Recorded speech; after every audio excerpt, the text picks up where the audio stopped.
Welcome to the VidConcierge Show, the podcast that helps health professionals master their delivery, speak with clarity, and show up on camera like the trusted expert they are. In each episode, you'll learn practical techniques and expert insights to elevate how you communicate on video so your message lands, your presence connects, and more people see you as the trusted authority in your field. Let's get started. Hi, and welcome back. It's Dr. Walter Salubro here. Have you ever hit record when you're about to film a video and suddenly wondered, what the heck do I do with my hands right now? Does that ever happen? You either move them too much or not at all and just don't know what to do with them. Well, most health professionals will feel awkward the moment the camera turns on, and it's completely different when you're live in front of a patient. On a camera, your hands either disappear or they start doing things that you don't want them to do or don't even match your message. So in today's episode, we're going to solve that really well and really quickly. You'll learn 3 simple techniques to use your hands with purpose, with intention, so you appear confident, you feel natural and comfortable, and you connect with your viewer a lot better, which is the most important thing that we're trying to accomplish with all these techniques and with this VidConcierge podcast. Now, when your hands appear stiff or fidgety, or they're not even seen or visible on camera or on video, it creates a disconnect with your viewer. It's an important part of your delivery. Even if you project your voice well and your voice sounds great, the viewer does pick up the mismatch if they don't see your hands or they don't appear at all. So I think it's very important to have some form of hand gesture, but not overdo it, of course. So if they see this mismatch, it will weaken the trust that they have or that you want to try to develop on video. Now, on the other hand, purposeful hand gestures make you appear more grounded, more credible, very confident, more human. People have hand gestures in a natural conversation, so you naturally appear more engaging. So I'm going to show you 3 techniques that's going to help with this today. Technique number 1 is the frame anchor. And I love these techniques. I'm going to go through 3 of them. First of all, let me tell you a little bit about myself. I come from an Italian background. I'm born and raised in Canada, in the Toronto area of Ontario, but my parents are both from Italy. So naturally, as an Italian descent, I do a lot of hand gestures. I'm doing them right now as I'm speaking and recording this audio. So on video, I also have hand gestures. So this is something that comes naturally to me, but it needs to be done in a controlled way so it doesn't look like it's being overdone. Now, if you don't have natural hand gestures in your day-to-day conversation or when you're delivering content, it can be very useful to you. So these techniques will really, really help. Technique number 1 is the frame anchor. This is your baseline. The frame anchor means that you're keeping your hands gently within the camera frame, ideally around that mid-chest to waist height area. And oftentimes when I'm recording my videos, I'll have my hands just around my navel or my belt line. And then when I move them into the frame and then back to that resting position. We'll talk about this with these techniques as I go along. You don't need big movements or really jerky movements, just natural conversational gestures that stay visible in frame and also look normal. So with the frame anchor, rest your hands lightly on a table if you're sitting. I don't recommend delivering your messages sitting, but if you do, rest them on a table or loosely clasp them in front of you if you're standing. So you can clasp them in front of your tummy. That's what I do a lot. That works really well. Then allow them to rise slightly when you emphasize a point. So if I have my hands in front of my tummy, then I'm emphasizing a point, then I'll bring them up into the frame and make a gesture and then go back to that position again. So that's a very good technique called the frame anchor. For example, let me use this example here. Let's say that I want to deliver a line. I'm talking about disc injuries and recovery.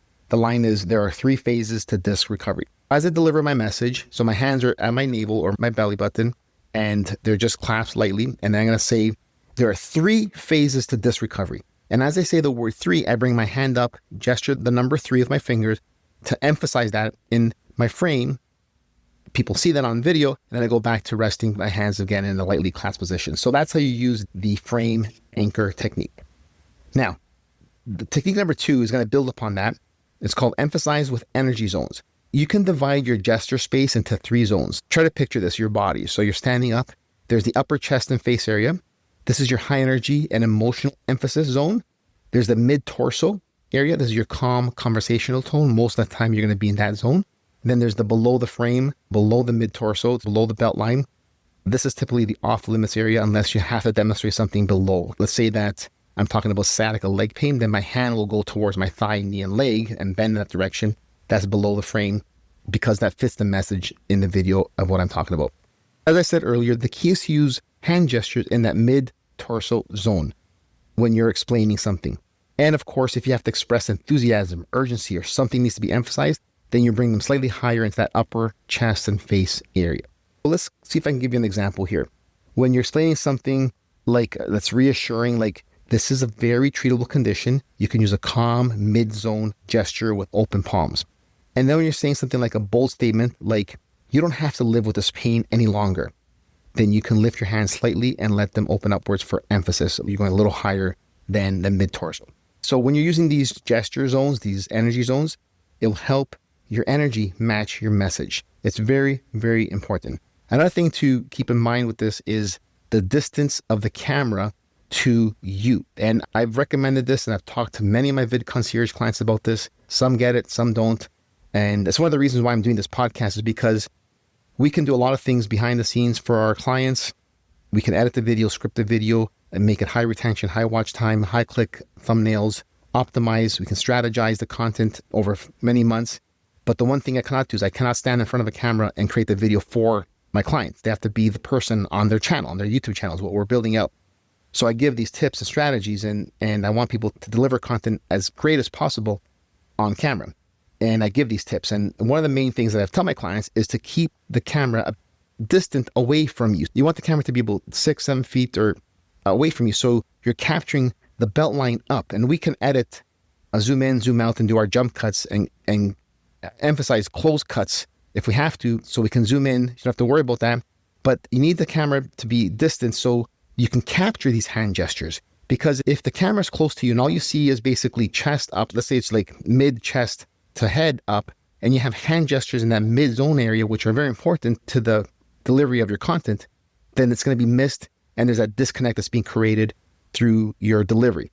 The people just don't match with the message, not matching with your gestures and your delivery. So I always tell my clients to bring the camera further back, and then we can edit in and do all the zooms and the cuts as needed. So it's very important to position your camera in a very strategic way. Now, technique number 3 is anchor one hand temporarily. This is a great technique if you're just not sure what to do with your hands. If you tend to over gesture or fidget, anchor one hand for a moment. And I'll tell you how to do this in a moment. And what this does is it gives your body a reference point and also calms you down with your overactive gestures and your movements. So what you do is you can lightly rest one hand on the desk if you're sitting. Again, I don't recommend sitting, but if you do, you can rest it on the desk. Or if you're standing, just place it lightly on your thigh or on your leg, somewhere on your hip. You can also hold a pen or even an object in your hand. And you can use one hand to gesture while the other one stays grounded. And you may see this on TV with news anchors. I see this a lot when I watch news shows, especially talk news shows, opinion news shows. You'll see one anchor, for instance, grabbing their mug, their coffee mug with both hands, and they're talking and delivering their point, but they don't move their hands at all. There's no hand gestures or very, very little hand gesture. Or if there's one hand that's gesturing, then the other one's still contacting the mug, and others might hold a pen, others might hold their papers. It's a very popular technique, and it really, really helps to create a visual balance, and it helps you keep grounded and also unconsciously waving or twitching your fingers or hands in a nervous way. It's a very, very good technique. Now, what are your action steps for today? As always, I want you to practice these techniques. I want you to take this VidConcierge show, learn as much as you can from it, and then go apply the techniques that you're learning so you can become the absolute best presenter on camera, feel confident, and deliver your message so the person that needs to hear your message will receive that message in a very relatable way. And these techniques will help you. So without taking action, without practicing, that's not going to happen. So if you're making video content right now, you need to practice these techniques, especially if you're wondering what to do with your hands and your gestures. So here's the action step. Number 1, film a 60-second video. Now, this is going to be on a topic that you know very well. Remember, it's a practice filming. Okay, so it's practice round. Then watch it back and focus on your hands. What are your hands doing? Are they moving, not moving, too fast, too slow, above the zone, the upper chest? Are they in the mid-torso zone or in the upper chest or face zone? Number 2, practice using the frame anchor for more natural, visible movement. And then number 3, and then go ahead and re-record this entire video again. And you're going to use a mix of mid-zone gestures and also one hand anchoring. And then as you review your video, take a look. What do you notice? Do you appear more confident? Do you appear more professional? Are you more grounded? Are you receiving the message more clearly, connected? versus being distracted. So you're becoming the viewer now, okay? Take a look and see how that works out. So go ahead and do those action steps. Always remember that the way you use your hands does tell the viewer a lot about your presence and your confidence, especially on camera when they're seeing your video. You don't have to overdo it with your hand gestures. You're not trying to fake it. Don't fake it. Like with me, when I'm using my hand gestures right now, I'm gesturing right now, even though I'm sound recording. It's natural to me. It just happens natural. So you don't have to act or overdo it. Just practice and do what's comfortable and try to improve those hand gestures so they're not looking really awkward on camera. So it does require awareness and it does require intention and also practice. All right, what's coming up in the next episode? We're going to talk about body language. Body language. We'll give you some tips and strategies on what you can do with your body language so you appear confident and you appear as the trusted expert that you are. So once again, thank you for listening to the VidConcierge Show, and I'll see you in the next episode. That's it for today's episode of the VidConcierge Show. Always remember, how you show up on camera shapes how people see you.